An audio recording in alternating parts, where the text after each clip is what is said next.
capítulo 2 de 2 Tessalonicenses é uma chave para nos ajudar a entender parte do plano de Deus sobre a vinda de Cristo para a sua igreja e também os eventos que acontecerão antes e logo depois. O apóstolo Paulo assegurou aos Tessalonicenses que os crentes seriam arrebatados primeiro, conforme o que já tinha escrito em sua primeira carta, no capítulo 4 de 1 Tessalonicenses, e que eles não deviam crer em outras doutrinas, mesmo que fossem anunciadas por profecias ou ainda por cartas supostamente escritas por ele. Note o que o apóstolo Paulo nos ensina sobre o arrebatamento dos salvos. Vamos ler o que está escrito em 1 Tessalonicenses. Porque o mesmo Senhor descerá do céu com alarido, e com voz de arcanjo e com a trombeta de Deus, e os que morreram em Cristo ressuscitarão primeiro. Depois nós, os que ficarmos vivos, seremos arrebatados juntamente com eles nas nuvens, a encontrar o Senhor nos ares, e assim estaremos sempre com o Senhor. 1 Tessalonicenses capítulo 4, versículos 16 e 17. O que acabamos de ler é sobre o arrebatamento da igreja ao céu, mas o dia do Senhor será principalmente um tempo de juízos, e por isso não é para a igreja.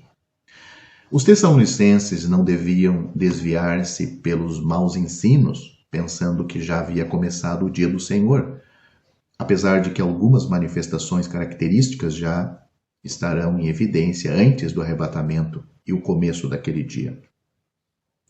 A manifestação do homem do pecado acontecerá durante os 7 anos de tribulação, mas antes haverá a apostasia. A apostasia é rebelião contra Deus. Paulo diz o seguinte: ninguém de maneira alguma vos engane, porque não será assim sem que antes venha a apostasia e se manifeste o homem do pecado, o filho da perdição. 2 Tessalonicenses capítulo 2, versículo 3. Podemos perceber algo da apostasia hoje. Foi produzido, talvez melhor dizendo, foi profetizado em 2 Timóteo capítulo 3, do versículo 1 a 5, e é evidente que na igreja de Laodiceia, que tipifica a igreja nos últimos dias, em Apocalipse capítulo 3, versículos 15 e 16, mas será pior naquele tempo quando haverá uma rebelião mundial total contra Deus. O movimento religioso ecumênico que vemos no mundo hoje continuará depois do arrebatamento da igreja, porque representa a igreja falsa e será composta dos falsos crentes que ficam no arrebatamento. Não ficam para ser salvos, porque já passou o período da salvação para eles. Seu juízo está profetizado em Apocalipse capítulo 17 e 18, quando Babilônia, a grande, a mãe das meretrizes, será destruída para sempre. Alguns dizem que é uma determinada religião, mas apesar de haver uma descrição bem específica quanto à sede dessa organização, por exemplo, as 7 cabeças são 7 montes sobre os quais se senta a mulher, Apocalipse 17, versículo 9, será na realidade uma união ecumênica de todas as falsas religiões do mundo. Convido que me acompanhem na leitura dos versículos em que mostram a manifestação do homem do pecado em 2 Tessalonicenses capítulo 2. Note: ninguém de maneira alguma vos engane, porque não será assim sem que antes venha a apostasia e se manifeste o homem do pecado, o filho da perdição, o qual se opõe e se levanta contra tudo o que se chama Deus, ou se adora, de sorte que se assentará como Deus no templo de Deus, querendo parecer Deus. Não vos lembrais de que estas coisas vos dizia quando ainda estava convosco? E agora vós sabeis o que o detém, para que a seu próprio tempo seja manifestado, porque já o mistério da injustiça opera. Somente há um que agora o retém, até que do meio seja tirado. E então será revelado o iníquo, a quem o Senhor desfará pelo assopro da sua boca e aniquilará pelo esplendor da sua vinda. 2 Tessalonicenses capítulo 2, do versículo 3 ao 8. A influência dos verdadeiros crentes nascidos de novo pelo Espírito de Deus, depois do arrebatamento da igreja, será tirada da terra. Ou seja, a influência deles, o que detém, nós lemos nesses versículos, detém o iníquo, detém que a operação do erro venha. O sal da terra e a luz do mundo são tirados. Mateus capítulo 5, versículos 13 e 14. Então ela vai desaparecer e o homem do pecado não terá obstáculo para se manifestar. Note o versículo 3 aí, deste capítulo que lemos de 2 Tessalonicenses capítulo 2. Devemos entender que o homem do pecado não é um homem simbólico, nem um sistema, nem uma organização, nem uma condição. Será um homem de carne e osso. É chamado também de o homem da perdição no versículo 3, ou o homem condenado à destruição. E os mesmos nomes dados ao Judas Iscariotes. Note o João capítulo 6, versículo 70, capítulo 13, versículo 27, e também no capítulo 17, versículo 12. Esse homem fará diferentes tipos de sinais e milagres, e logo sentar-se-á no templo de Deus como Deus, fazendo-se passar por Deus. Note o versículo 4, que nós lemos. Quando ele fizer isto, será o alto supremo da apostasia, e o cumprimento das profecias de Daniel, confirmado pelo próprio Senhor Jesus, a abominação desoladora de Daniel, capítulo 12, versículo 11. 11 ele cita em Mateus, capítulo 24, versículo 15. Isso ocorrerá na metade do período da tribulação, Daniel, capítulo 9, versículo 27. O homem do pecado é a segunda besta do Apocalipse, capítulo 13. A primeira besta sai do mar, e o mar, em geral, tipifica as nações do mundo. A primeira besta terá poder incrível sobre as nações do mundo como ditador, mas tal poder político vem de Satanás. A segunda besta sai da terra, e a terra, em geral, significa a terra de Israel. Por essa razão, provavelmente será um judeu. Satanás usa essa besta para imitar a Cristo como profeta e rei. A segunda besta é semelhante a um cordeiro, outra imitação do Cordeiro de Deus, mas fala como dragão. Apocalipse capítulo 13, versículo 11. A segunda besta é o anticristo. E apesar de todos terem rejeitado a existência de Deus, ninguém perderá dentro de si mesmo um instinto de necessitar de Deus. Aceitarão facilmente esse substituto e adorarão esse objeto de suas depravações. Todos ficarão maravilhados de seu poder e dos milagres que fará, e logo ele se proclamará a si mesmo como Deus e se sentará no templo em Jerusalém para ser adorado. Lendo os versículos 6 e 8 de 2 Tessalonicenses capítulo 2, podemos perceber que há algo que detém a manifestação do homem do pecado. E agora vós sabeis o que o detém, para que a seu próprio tempo seja manifestado, porque já o mistério da injustiça opera. Somente há um que agora o detém, até que do meio seja tirado. E então será revelado o iníquo, a quem o Senhor desfará pelo assopro da sua boca, e aniquilará pelo esplendor da sua vinda. 2 Tessalonicenses capítulo 2, versículos 6 a 8. É dito o ministério da iniquidade já operava desde o tempo dos apóstolos, versículo 7. Em outras palavras, o espírito do anticristo já estava trabalhando e continua até o presente. Quem é o mentiroso, senão aquele que nega que Jesus é o Cristo? Esse é o anticristo, o que nega o Pai e o Filho. Todo o espírito que não professa que Jesus veio em carne não é de Deus. Este é o espírito do anticristo, o qual vós tendes ouvido que vem e que agora já está no mundo. 1 João capítulo 2, versículo 22 e capítulo 4, versículo 3. O espírito do anticristo, que é do diabo, opera desde o princípio da igreja, mas não pode operar como quer quando há um que o detém. Quem é aquele que coloca tal restrição sobre o espírito do anticristo, como nós temos aí no versículo 6? Alguns pensam que Paulo se referia ao governo romano, que impôs suas leis e restrições sobre todas as nações naqueles tempos. Outros pensam que é uma referência a todos os governos que impuseram leis e ordens em cada século. Esta ideia não tem muito peso porque a história nos relata a maldade que ocorre no mundo, apesar dos governos, e muitas vezes promulgada pelos próprios governos. A explicação mais lógica é que quem o detém é o Espírito Santo, que vive em cada salvo. Leia Romanos capítulo 8, versículo 9, 1 Coríntios capítulo 6, versículo 19. Alguns acham que não pode ser o Espírito Santo porque ele voltará durante a tribulação para operar nos 144 mil pregadores judeus, de Apocalipse capítulo 7, também capítulo 14.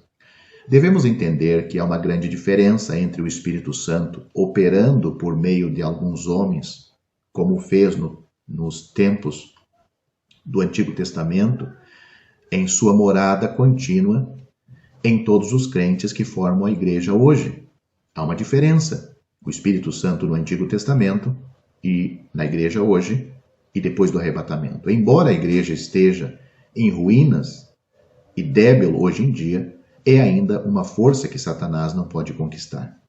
O crente mais fraco tem poder para resistir Satanás, que fugirá dele. Tiago capítulo 4, versículo 7. Enquanto houver 2 ou 3 crentes com vidas no mundo, haverá poder para resistir e fazer o diabo fugir.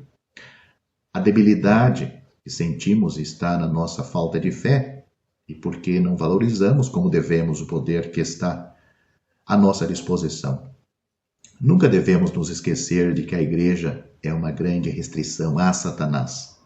E a razão por que nosso adversário Satanás é como um leão que ruge e anda ao derredor procurando a quem possa devorar. 1 Pedro capítulo 5, versículo 8. Não está rugindo como um leão guardando a presa de outros animais, como Amós capítulo 3, versículo 4, mas está rugindo com frustração, porque não pode fazer tudo o que quer. Ele não pode conquistar a igreja, que, como um exército indomável, por ele marcha para a vitória. Porque o poder do diabo foi tirado na cruz. Colossenses capítulo 2, versículo 15. Em todas estas coisas somos mais do que vencedores por meio daquele que nos amou. Romanos capítulo 8, versículo 27. Quando a igreja for arrebatada para o céu, todas as restrições sobre Satanás e os seus demônios serão tiradas. E logo seus planos infernais poderão se desenvolver sem impedimento. Somente há um a quem no presente o detém, até que seja tirado. E então se manifestará o iníquo. Lemos isto no versículo 7 e 8. A expressão no presente inclui a igreja em todas as épocas e depois da vinda do Senhor, o tempo então pode começar.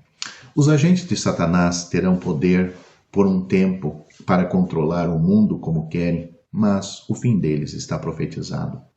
O Senhor Jesus os matará com o sopro de sua boca e os destruirá com o resplendor da sua vinda. A destruição referida não é o aniquilamento, mas a derrubada completa. Seu poder será tirado e logo julgado. Seu fim está profetizado em Apocalipse capítulo 19, versículo 20. Note o que é dito lá. E a besta foi presa, e com ela o falso profeta, que diante dela fazia os sinais com que enganou os que receberam o sinal da besta e adoraram a sua imagem. Estes 2 foram lançados vivos no ardente lago de fogo, de enxofre. Mas Deus, nosso Salvador, quer que todos os homens se salvem e venham ao conhecimento da verdade, porque há um só Deus e um só mediador entre Deus e os homens, Jesus Cristo, o homem, o qual se deu a si mesmo em preço de redenção por todos para servir de testemunho a seu tempo. 1 Timóteo capítulo 2, versículos 3 e 6. Porque Deus amou o mundo de tal maneira que deu o seu Filho unigênito, para que todo aquele que nele crê não pereça, mas tenha a vida eterna. Porque Deus enviou seu Filho ao mundo, não para que condenasse o mundo, mas para que o mundo fosse salvo por ele. Quem crê nele não é condenado, mas quem não crê já está condenado, porquanto não crê no nome do unigênito Filho de Deus. E a condenação é esta, que a luz veio ao mundo, e os homens amaram mais as trevas do que a luz, porque as suas obras eram más.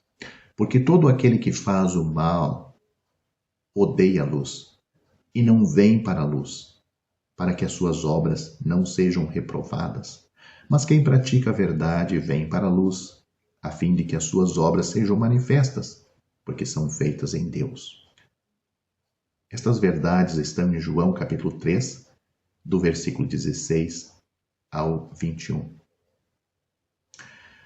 É triste pensar que, apesar da pregação do Evangelho e de ser apresentada verdades, como acabei de citar, tão claras, há muitas pessoas que ou rejeitam a mensagem ou não a levam a sério.